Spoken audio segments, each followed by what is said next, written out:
Hello everyone, welcome to the Health Beach Care podcast show.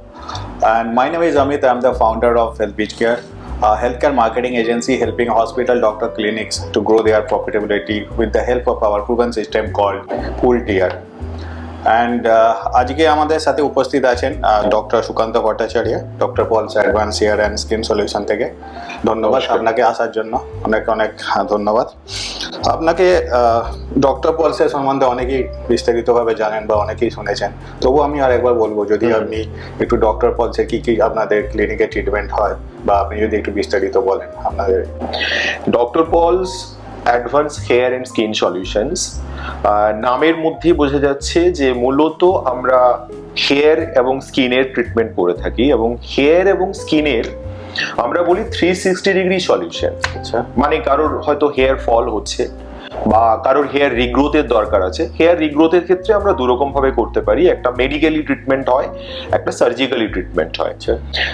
এছাড়া আমরা যেটা স্কিনের বললাম, স্কিনের ক্ষেত্রে আমরা হতে পারে কারোর অ্যাকনে স্কার হয়ে গেছে, মানে অ্যাকনে ছিল সেখান থেকে অ্যাকনে স্কার হয়ে গেছে, হ্যাঁ দাগ হয়ে গেছে, বা অ্যাকনে আছে, অ্যাক্টিভ অ্যাকনে আছে, বা কারোর হয়তো পিগমেন্টেশন হয়ে গেছে, বা যেটা হয় যে আমাদের একটা সার্টেন এজের পরে একটা মেলাজমা, মানে যেটা ব্ল্যাক স্পট আমরা মেচে তামা, যেটা কালো হয়ে যাচ্ছে, কালো মানে ব্রাউনি স্পট হয়ে যায়, পার্টিকুলার একটা এরকম স্পট হয়ে যায়, বা জেনারেলাইজড একটা পিগমেন্টেশন হয়ে যায়। মানে নর্মালি কি হয় আজকাল লোক কি হয় যে ধরুন কেউ সেইভাবে স্কিনের মানে একটা যে রেগুলার বেসিসে স্কিনের কিছু করা প্রয়োজন সেটা কিন্তু অনেকেই আমরা করি না, অথচ আমাদের এই খুব স্ট্রেসফুল লাইফ, আমরা সারাদিন একটা কম্পিউটারের সামনে বা আমরা এরকম ভাবে কাজ করছি, বা যারা সেলসে কাজ করে সারাদিন রোদে ঘুরছে, হ্যাঁ, কিন্তু কোনো রকম তার জন্য যে একটু প্রোটেকশন নিই, মানে একটা সানস্ক্রিন ইউজ করি, সেটা খুব কম লোকেই ব্যবহার করে। তো আস্তে আস্তে কি হয়, তার স্কিন তার নিজের যে টোনাল কোয়ালিটি সেটা নষ্ট হতে থাকে, এবং সেখানে পিগমেন্টেশন আসে এবং বিভিন্ন ধরনের প্রবলেম দেখা যায়। মানে যেটা হয় যে বয়সের তুলনায় বেশি বয়স্ক দেখায়, মানে ত্বকে যেটা আরেকটা হয় যেটা বলি রেখা, বা হ্যাঁ বলি রেখা তো আসছেই, বলি রেখা সেটা এটা নেক্সট স্টেপ। আচ্ছা, যে একটা তাদের রিঙ্কেল চলে আসে, হ্যাঁ মানে রিঙ্কেল চলে আসে, বা দেখা যাচ্ছে যে এই যে নেজোলেভাল ফোল্ড, মানে এখানে বেশি গ্রুপ হয়ে যাচ্ছে, এবং তাতে একটা খুব এজেড লুক চলে এলো একটা। তো আমরা এই ধরনের ট্রিটমেন্ট, মানে সেখানে আমরা বিভিন্ন ধরনের ট্রিটমেন্ট করে থাকি। কিছু দেখা যাচ্ছে কিছু মেশিনারি, কিছু লেজার মেশিন থাকে, কিছু পিলিং ট্রিটমেন্ট থাকে, বা আমরা হয়তো সেখানে বলতে পারি যে কিছু বোটক্স, ফিলার্স, আজকাল দিন অনেক কিছু ট্রিটমেন্ট হয়, যেমন থ্রেড, মানে জাস্ট স্কিন লিফটিং এর জন্য, নন সার্জিক্যাল স্কিন লিফটিং বলা হয়, মানে আমাদের ফেসটা যখন ঝুলে যাচ্ছে সেটাকে একটা ওপর দিকে মানে লিফট করে রাখছে। এছাড়া হয়তো দেখা যাচ্ছে যে যেমন আনওয়ান্টেড হেয়ার, এটা একটা বিশাল সমস্যা। মানে হয়তো শুধু মহিলাদের নয়, আজকাল ছেলেরাও কেউ শরীরে এরকম আনওয়ান্টেড হেয়ার চায় না, স্পেশালি যারা একটু খুব এক্সারসাইজ ফ্রিক হয়, যারা জিম করে, তারা বডিতে মডেলরা চায়, মডেলরা ডেফিনেটলি। এবং মহিলাদের ক্ষেত্রে যেমন আপার লিপস বা ফেসে যদি কোনো ফেসিয়াল হেয়ার থাকে, তো সেই ক্ষেত্রে, বা যেটা হয় ওয়াট, বা অনেক সময় স্কিন ট্যাগ। আচ্ছা, ওয়াটটা সম্বন্ধে এটা কি আমরা মোল বলি? হ্যাঁ, মানে মোল ওয়াট একটু ডিফারেন্ট হয়, কিন্তু যেটা আমরা অনেক সময় আমরা দেখি স্কিন ট্যাগ হয়, কিছু ওয়াট থাকে, কিছু মোলস থাকে। এই ধরনের মোলস জেনারেলি খুব একটা আমরা রিমুভ করি না, আমরা ওয়াট এন্ড স্কিন ট্যাগ গুলোকে আমরা সাধারণত আমরা বলে থাকি যে আমরা এগুলোকে আমরা রিমুভ করে থাকি, মানে আমরা এই করা হয়। তো স্কিনের এই ধরনের ট্রিটমেন্ট মানে মূলত আরেকটা জিনিস হয় যে আমার স্কিনটা ডাল হয়ে যাচ্ছে। লোকে আজকাল বলে যে না আমার তো এমনি কোনো সমস্যা নেই, কিন্তু স্কিনটা ধীরে ধীরে ডাল হয়ে যাচ্ছে, আমার খুব ড্রাই হয়ে যাচ্ছে, আমার খুব ডাল হয়ে যাচ্ছে। তো সেক্ষেত্রে তাদের জন্য সলিউশন আছে, সেখানে তার জন্য কিছু ট্রিটমেন্ট হয়। সেক্ষেত্রে আপনাদের কি কি, মানে আমাদের মূলত আমরা স্কিনের জন্য যে ট্রিটমেন্ট গুলো করে থাকি সেটা পিওরলি অ্যাস্থেটিক ওরিয়েন্টেড ট্রিটমেন্ট, মানে লোককে সুন্দর করাটা ডক্টর পলসের কাজ। আচ্ছা, হ্যাঁ, মানে আমরা বেসিক্যালি হেয়ার, স্কিন সবকিছুতেই আমরা একটা মানুষকে সুন্দর করার জন্য আমরা ভাবি, যাতে আরো ভালো দেখায়। হ্যাঁ, যাতে তাকে আরো ভালো দেখায়। এটা আচ্ছা, আপনাদের যেটা বলছিলেন যে আপনাদের চুলেরও এখানে ট্রিটমেন্ট হয়, তা আমার যেটা কোশ্চেন আছে সেটা কি চুলের কি সত্যি ট্রিটমেন্ট হয়ে থাকে? যেটা অনেকেরই প্রশ্ন থাকে যে চুলের কি সত্যি ট্রিটমেন্ট হয়, যেটা মানুষের মধ্যে মানে রেজাল্ট হয় কিনা। এটা একটা খুব ভালো প্রশ্ন যে চুলের সত্যি, কারণ এটা অনেকের মনেই এই প্রশ্নটা থাকে যে অনেকেই উদাহরণ দেয় যে না ওর তো এত পয়সা, ও তাহলে মাথায় টাক নিয়ে ঘুরছে কেন। হ্যাঁ, নিঃসন্দেহে চুলের ট্রিটমেন্ট করা সম্ভব, কিন্তু আমি কখন চুলের ট্রিটমেন্ট করাতে আসছি সেই অনুযায়ী তার কি ট্রিটমেন্ট প্রয়োজন সেটা আমরা বলবো। এবং সেই অনুযায়ী আমাকে এগোতে হবে। মনে করুন আপনার এখন হেয়ার ফল হচ্ছে, আপনার চুল খুব ভালো আছে, তাহলে আপনাকে খুব বিশাল কিছু করতে হয় না, সামান্য কিছু হয়তো চেঞ্জ, কিছু হয়তো বলা হলো যে আপনি কিছু ভিটামিনস খান চুলের, আপনার হয়তো কিছু লাইফস্টাইল চেঞ্জ করুন। আপনার অনেক সময় কি হয়, যে আমাদের আজকাল যেমন কি হয়, আমরা খুব ভীষণ জাঙ্ক ফুড খাই, আমরা ভীষণ, আমাদের খুব লাইফস্টাইল ডিসঅর্ডার হিসাবেই আমাদের প্রচুর ইনিশিয়ালি সবকিছু শুরু হয়। তো সেই জিনিসগুলোকে আমরা চেঞ্জ করলাম, আমরা কিছু বেসিক লাইন অফ ট্রিটমেন্ট, আমরা হয়তো বললাম চুলের জন্য কিছুদিন ভিটামিনস খান, আমরা হেয়ার ফল ডেফিনেটলি, মানে কি ভিটামিন ই বলছেন? না, নট অনলি ভিটামিন ই, ওইরকম ভাবে ভিটামিন ই যদি আমি দিতে চাই তাহলে তো আমাকে লোকটা জানতে হবে যে তার ভিটামিন ই ডেফিসিয়েন্সি আছে কিনা। আমাদের যেটা করা হয়, আমরা ডক্টর পলসে একটা খুব ইনোভেটিভ মানে এটা ট্রিটমেন্ট, সেটা হচ্ছে সিন্স 2012-13 আমরা এটা করে থাকছি, যে ডক্টর পলসে আমরা সাইক্লিক্যাল থেরাপি, মানে ডক্টর পলসি প্রথম নিয়ে এসছে সাইক্লিক্যাল হেয়ার থেরাপি। তো সাইক্লিক্যাল নিউট্রিশনাল থেরাপি এটাকে বলা হয়। সো এখানে কি করা হয়, বিভিন্ন ধরনের নিউট্রিয়েন্ট এবং সেটা সাইক্লিক্যাল ম্যানারে খাওয়া। আচ্ছা, একই ভিটামিন আমি যদি বা একই নিউট্রিয়েন্ট আমি তাকে রোজ দিয়ে যাচ্ছি, তার সেটার জন্য কিছু মানে এক্সেস ভিটামিনের ফলেও তার কিছু সমস্যা দেখা দিতে পারে। সো আমরা সেই জায়গাটাকে অনেকটা রেকটিফাই করতে পারি এটা দিয়ে, এবং তার হেয়ার ফল আমরা মানে এটা মানে প্রুভেন যে উইদিন 2-3 মান্থস যেমনই হেয়ার ফল থাকুক না কেন, যদি না তার কোনো অন্যান্য কোনো আন্ডারলাইং কোনো মানে কোনো ডিজিজ কন্ডিশন থাকে, তাহলে সেটা ডেফিনেটলি একটা তার জন্য একটা টেক কেয়ার করতে হবে, হেয়ার ফল একদম তার কন্ট্রোল হয়ে যায়। এবার নেক্সট পার্ট, হেয়ার রিগ্রোথ। ধরুন হেয়ার রিগ্রোথ মানে আমার এখন হেয়ারটা থিনিং হচ্ছে, তাহলে তার রিগ্রোথের ট্রিটমেন্ট একরকম হবে, আর আমার পুরো চলে গেছে, মানে চুল পাতলা হচ্ছে বা কারোর চুল মানে চুল ধরুন পাতলা হচ্ছে, তাহলে চুল পাতলা হচ্ছে, তার আমরা ট্রিটমেন্ট হিসেবে আমরা বিভিন্ন ধরনের ট্রিটমেন্ট করতে পারি। আমরা হেয়ার রিভাইভ বলে একটা ট্রিটমেন্ট করে থাকি, আমরা পিআরপি করে থাকি, আমরা জিএফসি করে থাকি, আমরা আইপিআরএফ বলে একটা ট্রিটমেন্ট করে থাকি। লেটেস্ট আমরা এক্সোজোম, হেয়ার এক্সোজোম একটা ট্রিটমেন্ট আমরা ইন্ট্রোডিউস করেছি, তো আমরা এগুলো করে থাকি। এবার মনে করুন কারোর চলে গেছে, পুরো মাথা চুল চলে গেছে, পুরো মাথা মানে অনেকটা চলে গেছে, হয়তো ফ্রন্টাল রিসিড, হ্যাঁ হয় ফ্রন্টাল রিসিড করেছে, নলে ভার্টেক্স রিজিয়ন থেকে রিসিড মানে চলে গেছে, মানে যেটাকে আমরা টাক পড়া বলি, মানে টাক পড়ে গেছে। তো ইন দ্যাট কেস আমাদের তখন সার্জিক্যাল অপশনস ভেবে নিতে হবে। সার্জিক্যাল ছাড়া আর অন্য কোনো না, তখন আমার যদি সেখানে রুটস না থাকে, তাহলে আমার সেখানে সার্জিক্যাল অপশন ছাড়া অন্য কোনো ভেবে আমরা কিছু করতে পারবো না, তাহলে সেখানে আমরা তখন হেয়ার ট্রান্সপ্লান্টেশনের অপশনটাই আমরা ভেবে নেব। আচ্ছা, আপনি যেমন বলছিলেন আপনাদের অনেক রকম ট্রিটমেন্ট হয়, তার মধ্যে যেমন একটা বললেন জিএফসি, আপনি যদি একটু জিএফসির ব্যাপারে আরো কিছু বলেন, যে জিএফসিটা কি বিস্তারিত ভাবে যদি আমাদেরকে একটু বোঝান। নিশ্চয়ই। জিএফসি হচ্ছে growth factor concentrated. Growth factor concentrate treatment মানে আপনার শরীরের গ্রোথ ফ্যাক্টর সেইটাকে ইউজ করা হয়, মানে আপনার ধরুন অল্প একটু ব্লাড নেওয়া হয়, নিয়ে সেটাকে সেন্ট্রিফিউজ করা হয়। সেন্ট্রিফিউজ করার পরে যখন মানে যেটা কনসেন্ট্রেটেড প্লাজমাটা আমরা পেলাম, সেই কনসেন্ট্রেটেড প্লাজমাটা আপনার যে টার্গেট এরিয়া যেখানে আমার প্রবলেম, ধরুন আমরা জিএফসি বেসিক্যালি আমরা ফেসের জন্য করি, মাথার জন্য করি, মানে চুলের জন্য করা হয়, স্কিনের জন্য করা হয়, মানে এটা শুধু চুল নয় বাকি হ্যাঁ, মানে এই যেমন ধরুন জিএফসিটা হচ্ছে পিআরপির একটা অ্যাডভান্স ফর্ম। এবার ধরুন এই পিআরপি ট্রিটমেন্ট বা জিএফসি ট্রিটমেন্ট আজকাল যেটা আরো একটা নতুন ইন্ট্রোডিউস আমরা ডক্টর পলসে করেছি, সেটা হচ্ছে অস্টিওআর্থ্রাইটিসের ক্ষেত্রে।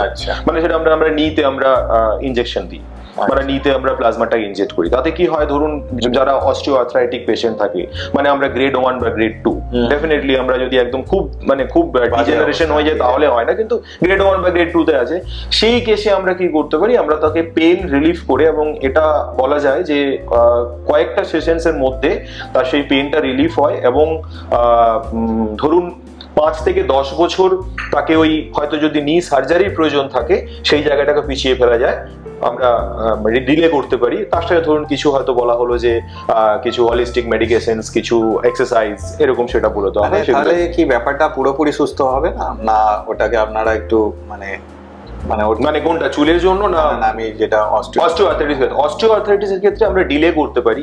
ধরুন তার যে চেঞ্জেসটা আসছে ওইখানে আমরা আটকে ফেললাম, আর খারাপের দিকে গেল, হ্যাঁ, এবং তারপর সে হয়তো মানে সারা জীবন একটু হালকা এক্সারসাইজ করে ওই কন্ডিশনে থেকে গেল, তার থেকে আর খারাপ হলো না, তাকে নি সার্জারি করতে হলো না।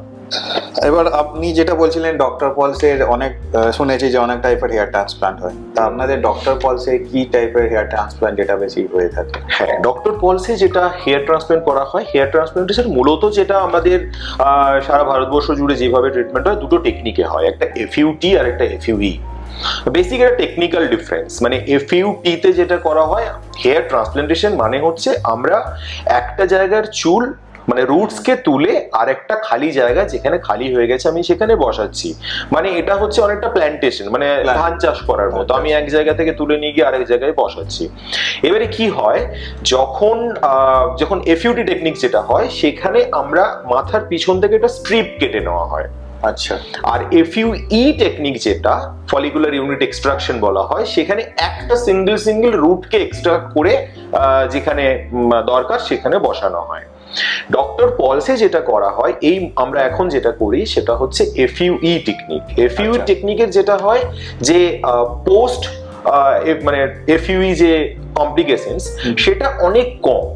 প্রথম কথা, তার পোস্ট অপারেটিভ পেন অনেক কম, পোস্ট অপারেটিভ যে হিলিং সেটা অনেক তাড়াতাড়ি হয়, কারণ এখানে কোনো অত বড় কাট হচ্ছে না, সিঙ্গেল একটা রুট তোলা হচ্ছে।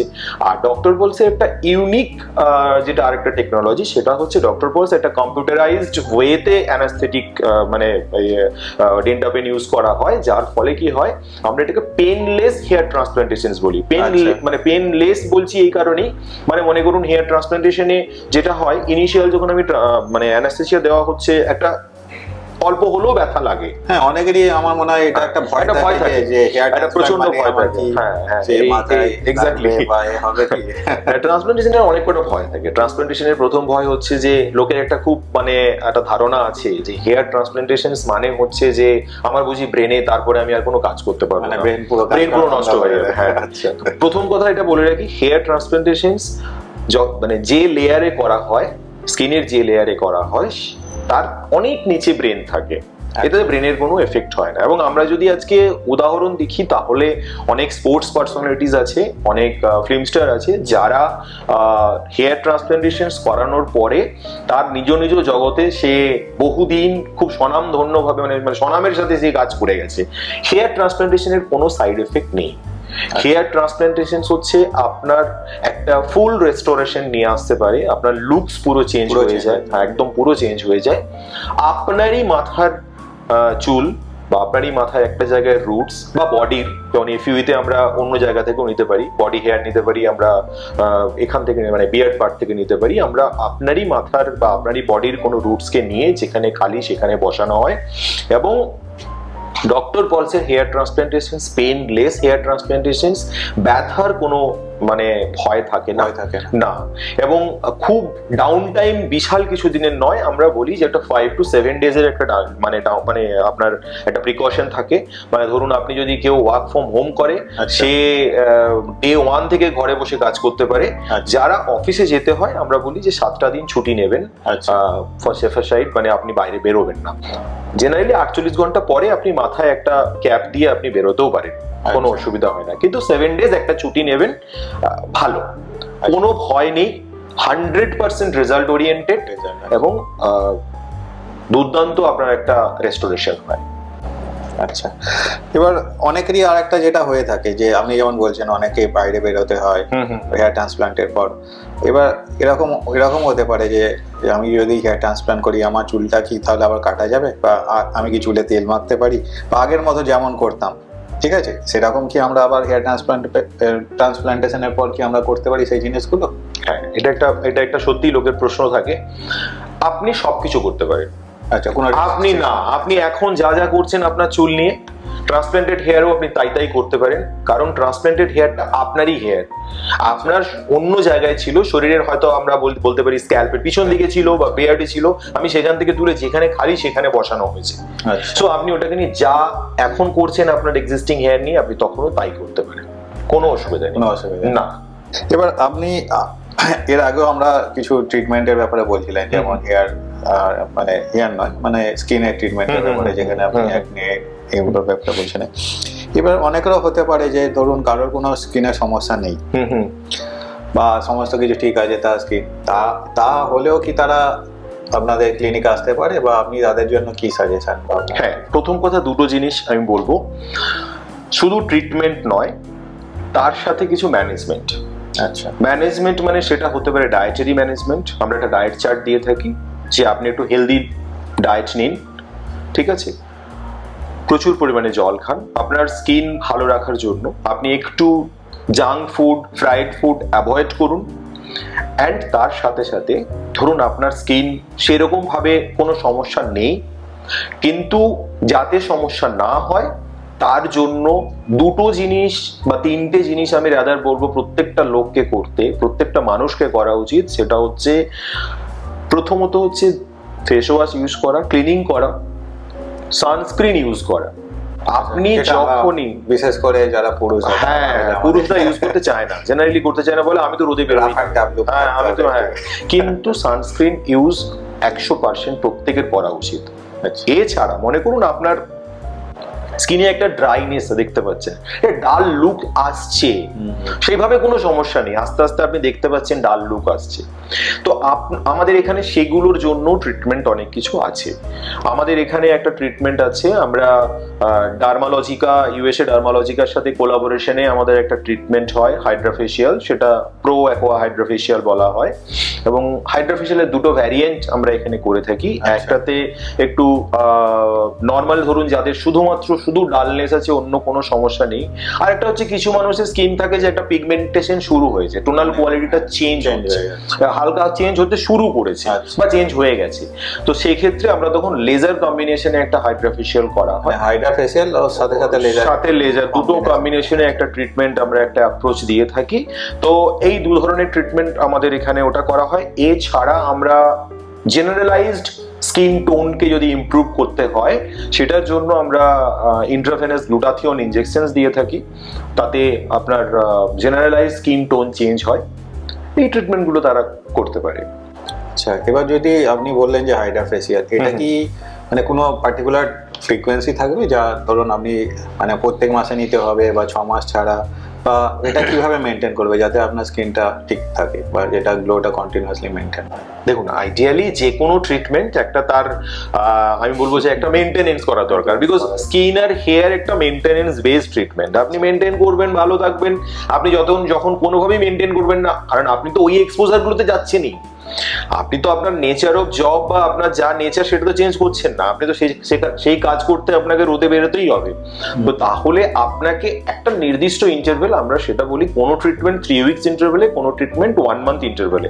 আইডিয়ালি হাইড্রাফেশিয়াল আমরা ওয়ান্স আ মান্থ একটা সেশন নিতে বলি। ধরুন আপনি 6টা সেশন অ্যাটলিস্ট নিন, নেওয়ার পরে আপনি যেগুলো আমি বললাম সানস্ক্রিন, ময়েশ্চারাইজার, ফেস ওয়াশ, আপনি এইগুলোকে ইউজ করুন। অসংখ্য ধন্যবাদ ডাক্তারবাবু আপনার আসার জন্য এখানে। আশা করি দর্শকদের ভালো লাগবেন, আর দর্শকরা অনেক কিছু ইনফরমেশন পেয়েছেন যেগুলো ওনারা কাজে লাগবে। Please stay tune for our next podcast, কারণ আপনারা যদি আমাদের চ্যানেল সাবস্ক্রাইব না করে থাকেন, আপনি নিশ্চয়ই আমাদের বেল বাটনকে সাবস্ক্রাইব করে থাকুন। আর thank you for watching, and in the next episode we will bring one more new episode with a new doctor. Thank you once again. Bye bye for now.